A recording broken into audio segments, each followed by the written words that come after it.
नमस्कार। आज मैं आप लोगों के लिए औसान माता की एक बहुत ही सुंदर सी कथा लेकर के आई हूँ, जिसमें औसान माता ने अपने भक्त पर कृपा की और उसके सभी कष्टों को हर लिया। कथा सुनने से पहले अगर आप चैनल पे नए हैं तो हमारे इस चैनल को सब्सक्राइब करें। कथा सुनने के बाद हमारी इस वीडियो को लाइक करें, शेयर करें और कमेंट्स में जय माता दी लिखना ना भूलें। माता रानी आपके सभी कष्टों को हर ले। इसी सद्भावना के साथ कथा सुनते हैं। एक बुजुर्ग दंपति थे, उनके एक बेटा था, एक बहू थी। बेटा खेतों पे काम करता था और कभी कभी परदेश कमाने के लिए भी जाता था। इसी तरह से घर गृहस्थी चल रही थी, मगर बहू के कोई बच्चा नहीं था। इस कारण जो उसके सास ससुर थे उसे बहुत परेशान करते थे, बहुत ताने देते थे और वो बहुत दुखी रहती थी। एक बार उसके पति परदेश चले गए तो जो सास ससुर थे उन्होंने तो उसका जीना ही हराम कर दिया। बात बात पे परेशान करते थे, मारते थे, तरह तरह की गंदी गंदी गालियां देते थे। तो वो बहुत परेशान हो गई और घर छोड़ करके निकल गई। पता नहीं किस सुध में जा रही थी, उसके कुछ भी समझ में नहीं आ रहा था कि वो कहाँ जा रही है, क्या करेगी।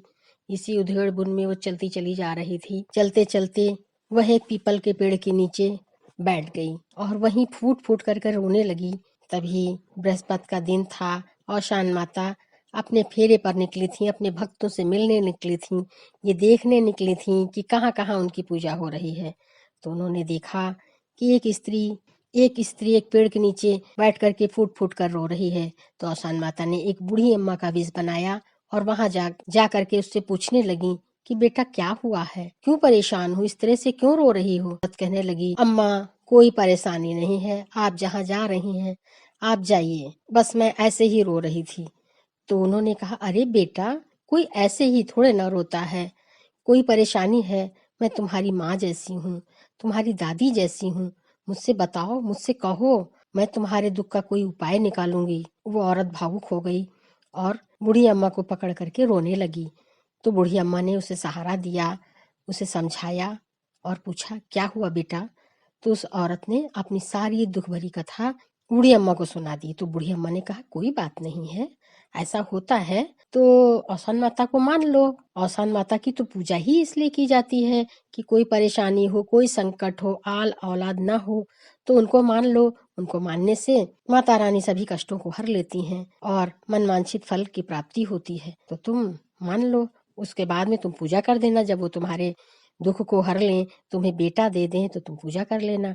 तो वो औरत बहुत खुश हो गई और उसने वहीं पर मान लिया कि हे औसान माता, अगर आप मुझे सुंदर सा बेटा देंगी तो मैं भी आपकी पूजा करूंगी। तो औसान माता तो साक्षात ही वहीं विराजमान थी। माता ने आशीर्वाद दे दिया और वो औरत खुशी खुशी वहां से चली आई। औसान माता ने यही कहा कि बेटा, अगर माता रानी तुम्हारी सुन लें तो तुम पूजा जरूर कर देना, क्योंकि इनकी पूजा छोड़ी नहीं जाती है। वो औरत बहुत खुशी थी, उसने कहा, हाँ अम्मा, मैं ऐसा ही करूंगी, और बड़ी खुशी से अपने घर चली आई। और सन माता की कृपा से उसको एक सुंदर से पुत्र रत्न की प्राप्ति हुई और वो बहुत प्रसन्न हो गई। सास ससुर भी बहुत प्यार करने लगे, उसका मान सम्मान बढ़ गया। धीरे धीरे बच्चा बड़ा हो गया, मगर जो वो औरत थी उसे वो पूजा करना भूल गई। जब पूजा करना भूल गई तो माता रानी कहने लगी, सोचने लगी कि ये देखो, परेशान थी, मैंने इनको सारा उपाय बताया और ये पूजा ही करना भूल गई। तो माता रानी की कृपा से वो जो बहू थी, वो जो औरत थी, उसको पूजा का बुलावा मिला। जब पूजा का बुलावा मिला तो उसे भी याद आ गया कि मुझे भी पूजा करनी है। तो उसने कहा, मैं भी पूजा करूंगी, मुझे मुझे भी पूजा करनी है, उन्हीं की कृपा से तो मुझे बेटा हुआ है। इतना सोच करके वो खुशी खुशी पूजा में गई और प्रसाद ग्रहण किया। ग्रहण करने के बाद में अपने घर आई और घर के कामों में भूल गई, पूजा करना भूल गई। धीरे धीरे कई साल बीत गए, बेटा 5 साल का हो गया और उसने माता की पूजा नहीं की। तो माता रानी जब कभी उसे सपने में दिखाएं कि वो पूजा कर रही है और उसको याद दिलाएं, मगर वो जो है पूजा ही नहीं करती थी। तो एक दिन उसका बेटा बहुत बीमार हो गया, बहुत उसने दवा की, डॉक्टरों से, बड़े बड़े डॉक्टरों को दिखाया, मगर वो ठीक ही नहीं हुआ। तो बहुत परेशान थी वो, फिर उसी तरह से रोने लगी और मोहल्ले के लोग बच्चे को देखने आने लगे कि अरे कितनी मान मन्नत के बाद में बेटा हुआ था, 5 साल का हो गया है, अब इसकी इतनी तबीयत खराब है। तो सारी औरतें एक दिन कहने लगीं उस बहू से कि देखो, कहीं तुमने कोई मानदान तो नहीं किया है, मानदान तो नहीं किया है भाई, याद करो और पूरा कर दो। कभी कभी ऐसा भी होता है कि मानदान पड़ा होता है तो बच्चा तबीयत नहीं ठीक हो रही है, कोई दवा फ़ायदा नहीं कर रही है। तो उसने कहा नहीं, कोई मानदान नहीं है। तो जो बड़ी बुजुर्ग महिलाएं थी उन्होंने कहा नहीं, याद करो, ऐसा तो हो ही नहीं सकता है कि जब दवा नहीं फायदा करती है तो दुआ फायदा करती है, और कोई छूटा हो तो भाई पूरा कर दो। तो उसने अपने दिमाग पे जोर डाला तो उसे सब कुछ याद आ गया। उसने कहा अरे, हमको तो औसान माता की पूजा करनी है। और फिर भाई उसने जल्दी से जल्दी पूजा की, औरतों को न्योता दिया, सवैया के हिसाब से प्रसाद मंगाया, और बड़े ही खुशी मन से उसने पूजा की। जैसे ही पूजा समाप्त हुई, उसका बेटा अच्छा हो गया। बेटा अच्छा हो गया तो बड़ी खुशी से वो औसान माता की जय जयकार करने लगी, और सभी लोग बहुत प्रसन्न हो गए। सभी लोग औसान माता की जय हो, औसान माता की जय हो, जय जयकार करने लगे। तो इस तरह से कथा तो संपन्न होती है।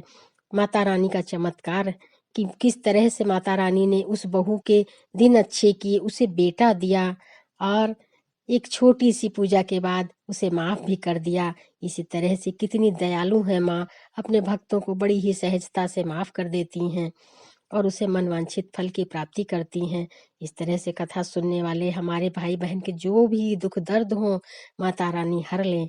इसी सद्भावना के साथ प्रेम से बोलो औसान माता की जय, और कमेंट्स बॉक्स में जय माता दी लिखना ना भूलें। कथा अच्छी लगती है तो दोस्तों में, अपने रिश्तेदारों में, परिवार वालों में शेयर करना ना भूलें, और जाते जाते चैनल को सब्सक्राइब करें, और एक बार प्रेम से बोलें जय श्री कृष्णा, राधे राधे।